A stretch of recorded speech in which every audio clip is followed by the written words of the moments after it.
मुलाचे नाव आहे शिवम उमाकांत मेंगले. तो बशेश्वर कॉलेजला BSWला आहे आणि तो पार्ट टाईममध्ये ऑटो चालवत आहे.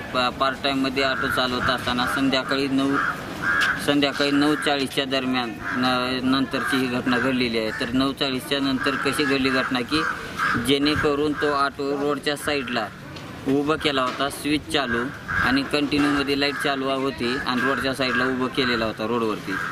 तर आणि त्याच्या पायातला चप्पल जशाला तसं किकच्या साईडला खाल्ल्या साईडला ठेवलेला होता ऑटोमध्ये.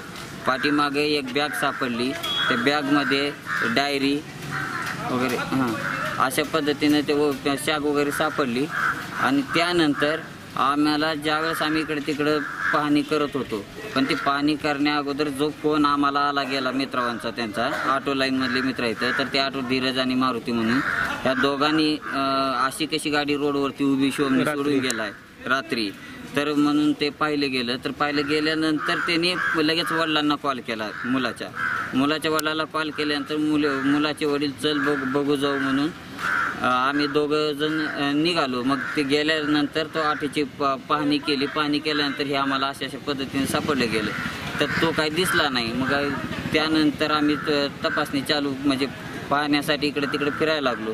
तर आम्हाला काही दिसलं नाही. मग 11:15च्या दरम्यान वगैरे आम्ही पोलीस चौकीमध्ये जाऊन ही तक्रार नोंद केली आणि तिथं सांगितलं की असं असं झालेलं आहे. ऑटो कशामुळे चालवतो ना?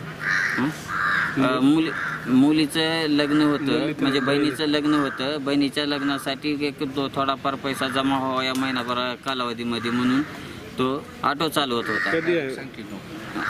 9 फेब्रुवारी 2019 या रोजी लग्नाची तारीख ठरलेली आहे. तर त्या पद्धतीनं तो पैसा कमवायच्या ह्या उद्देशाने बाहेर पडलेला. पण आम्हाला असं वाटलं नाही की रोज संध्याकाळी तो 9च्या दरम्यान वापस येत होता, 9-10च्या दरम्यान घरी येत होता.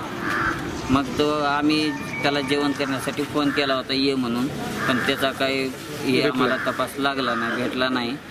नंतर आम्ही खूप लातूरमध्ये इकडे तिकडे पाहणी करत फिरलो पूर्ण रात्र. दिवस निघाल्यानंतर ज्यावेळेस आम्ही घरी आलो त्याच्यानंतर ही आम्हाला बातमी कळाली की प्रेत असे या ठिकाणी मिळाले. आम्ही त्या ठिकाणी घटनास्थळी पोहोचलो आणि तिथून